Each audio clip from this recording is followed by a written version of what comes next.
Hello, welcome back, Internet. It is I, Saybrock, and I am here to teach you things. This is the start of a new series where I teach 5th edition players how to play 4th edition. This is going to be broken up into a few parts because it's kind of a lot, but I'm going to go. I've made an outline. I'm not scripting. Not scripting, but I did make an outline where I sort of break down the major points of the differences and the concepts that you'd have to get used to, the important points and why they're important. I don't know how many videos it's going to end up being, but the series is really geared for people who have only or primarily played 5th edition D&D, and I'm going to be teaching you how to play 4th edition and the major differences thereof. So that's the angle that I'm coming at this with. So we'll start with the basic mechanics. D20 plus modifier. Hasn't changed in a long time. You're still rolling that D20, you're still adding a modifier and seeing if you meet or beat a particular DC. It's all the same, don't worry about it. A few of the differences is that you will see skill checks rather than ability checks. There are ability checks, but they're pretty rare. Most of the time, if it's not an attack roll or something like that, what you would call in 5th edition an ability check with a skill modifier is just called a skill check. And that's just a name thing. They're functionally the same thing. There are ability checks that are just naked ability checks. You don't care if you're trained in any particular skill. That's a separate type of roll. Then there's attack rolls and there are saving throws. Attack rolls work pretty much exactly the same. We'll get into that more when I talk about specific combat mechanics. But it is still roll a d20, add modifier, see if you meet or beat their defense. Saving throws are quite different. Saving throws are not based on any stats. They are a naked d20 roll that succeeds on a 10 or higher. Sometimes there are modifiers, but they have to be something that specifically adds to saving throws. They're not based on your ability scores. And they're usually pretty small, like a +1 or a +2. Elite monsters get a +2 to their saving throws, and solo monsters get a +5 to their saving throws. And I can't think of any examples of monsters that get other modifiers to saving throws. That's usually pretty much it. The way saving throws work is they are literally just a duration mechanic. So you know how like effects in 5th edition sometimes will say, you can make a saving throw at the end of each of your turns to end this effect. Well, that's sort of built into 4th edition as a duration mechanic. Sometimes an effect will say, like, you are immobilized or you are dazed, and it will say in parentheses, save ends. That means that at the end of every turn, each effect that you have on you that says save ends, you make a saving throw against to see if it ends. But if you're not looking for a particular DC, you're not needing to add any numbers, it's just roll a d20 on a 10 or higher, the effect ends. It's super simple. But it is a kind of role in the game, so it counts. I'm going to include ability scores in this video, and one other thing right at the end, as a little treat for me. So ability scores are largely the same. You have your strength, dex, con, intelligence, wisdom, charisma, the standard 6 ability scores that D&D has had since the very beginning. They are basically the same. The math is the same to convert from a score to a modifier. And that math is if you subtract 10 from the score and then divide the remainder in half, that is your modifier, rounded down. That carries forward throughout all of 4th edition. That was the way it was in 3rd edition. I believe it was different before that. So this is using 3rd edition ability score math. But it's a little bit different. The point buy system ends up, I want to say it skews a little bit higher towards, it has a higher starting score. You can actually start with an 18 in a score if you want. I don't think you can start with 2 18s. I think, if I'm remembering correctly, and I'm doing this all from memory, if I remember correctly, you can't have 2 18s, but you can have like an 18 and a 16 if you want to dump all the rest of your stats.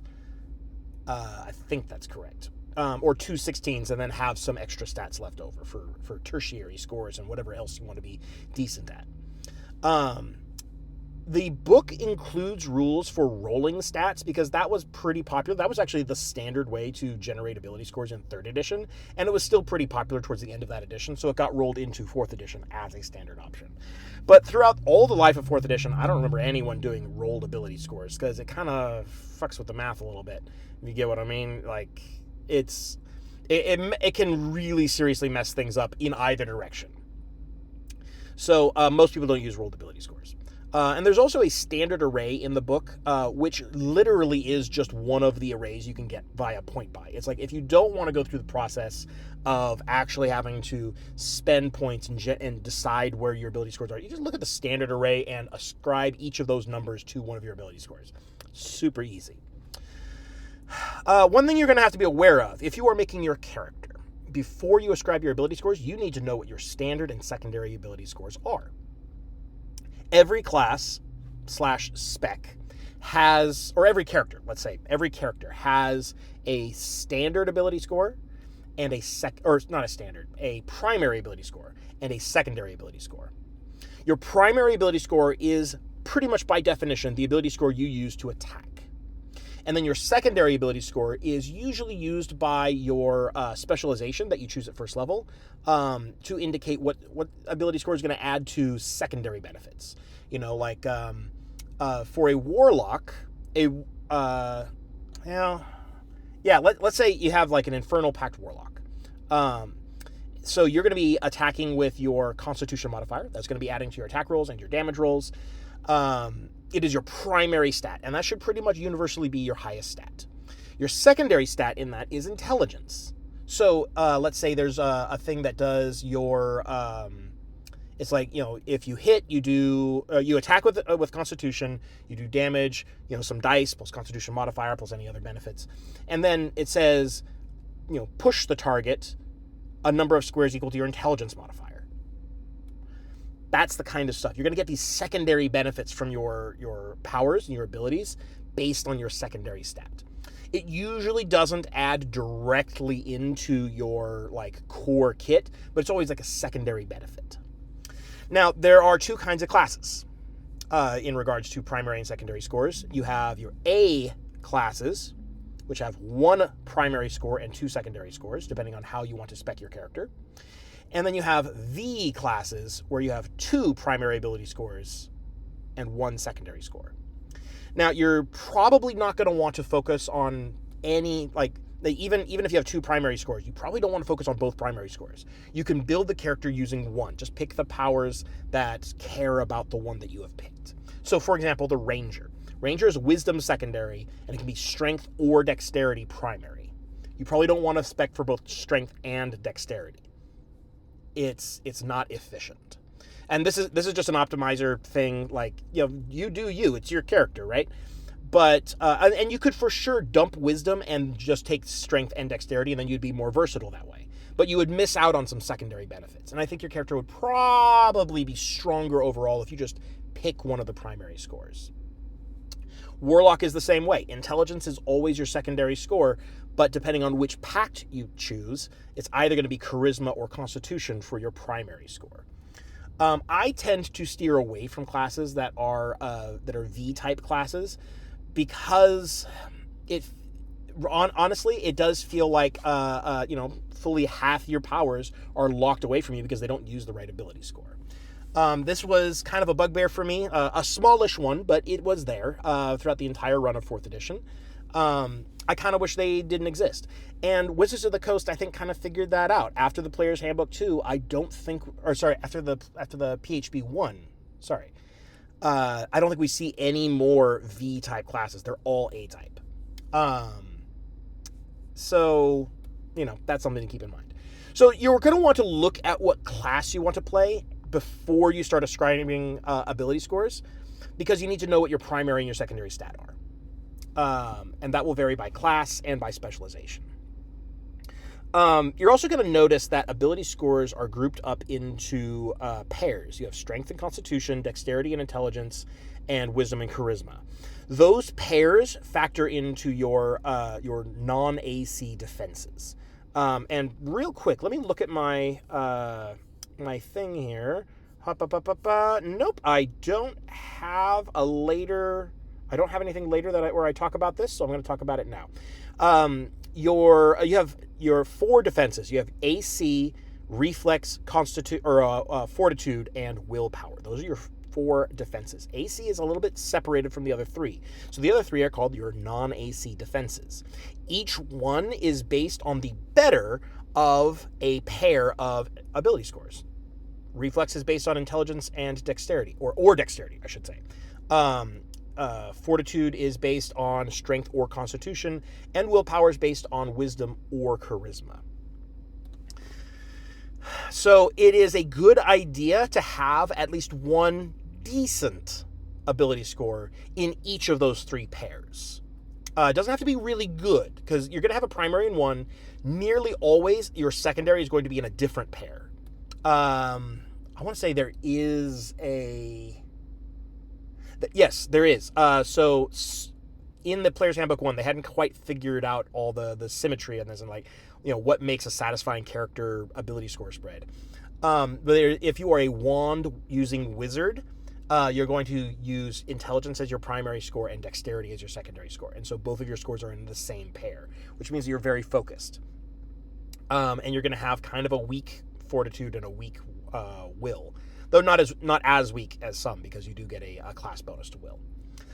But you should naturally get 2 pairs for most character types. You're going to get 2 pairs that have a good stat, and then you're going to want, if you have points left over, you're doing your point buy, you should really strongly consider putting them into that 3rd pair, just to sort of even out your non-AC defenses. Make sure you don't have a big glaring hole in your defenses. So that's ability scores. You get improvements to ability scores at every level that ends in a 4 or an 8. So at level 4, 8, 14, 18, 24, and 28. You're going to improve 2 ability scores by 1 each. There's no opportunity cost to this. You can't take something else instead. You just get ability score increases. You pick two ability scores and get +1 to each of them. At levels that end in a 1, not counting first level, so at level 11 and level 21, you get +1 to all your ability scores. So by the time you hit epic level, all of your modifiers will be at least 1 higher than they were at character creation. And you get ability modifier or ability bonuses from your race as you would expect. Let me look at my thing here. That's ability scores, attack rolls, not saving throws. So I kind of breezed over this real quick. So any effect that would be a saving throw in 5th edition, not to end an effect, but to apply an effect on somebody, you cast a spell that causes a saving throw, that's an attack roll in 4th edition. So when I say attack rolls in this series, I'm not just talking about weapon attacks or, like laser beam spell attacks. I'm talking about any kind of effect that needs to roll to see if determine if it affects an enemy creature. Those are all going to be attack rolls because you're attacking, as we pull back around to this, you're attacking the non-AC defenses of these creatures with spells. Spells, I can't think of a single example of a spell attacking AC in this system. You always attack one of the other 3 defenses: fortitude, reflex, or will. So it's ability scores, primary, secondary, improvements, and finally we're going to get to the end of this video. We're going to talk about alignment. Alignment is technically a thing in 4th edition, though it doesn't have any rules effects that really like. Okay. Before I say that alignment doesn't matter at all, let me think real hard. Yeah, I don't think there's a single effect in 4th edition. I could be wrong because I might be forgetting something that I just ignored. Because honestly, when I was running, I said alignment didn't matter. When I ran a campaign, I would straight up tell my players, alignment does not matter. You can put whatever you want in that slot on your character sheet. It's not going to make a difference. I don't use alignment. So if something came out that involved alignment, I would just ignore it. Either ignore the alignment part or ignore that content altogether. I don't like alignment as a mechanic. I think it's kind of waste.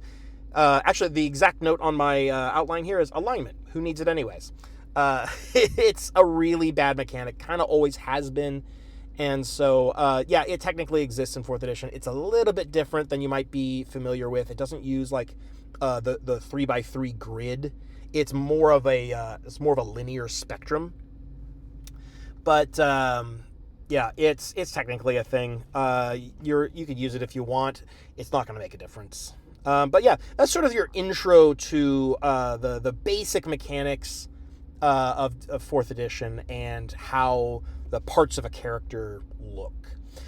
Next time, I will go into how to build a character, all the different layers. Remember my video on layers? I'll put a link in the description because I can do that. 4th edition has hella layers. So we're going to be talking about those and the different layers and why they work together so well to make a satisfying character building experience.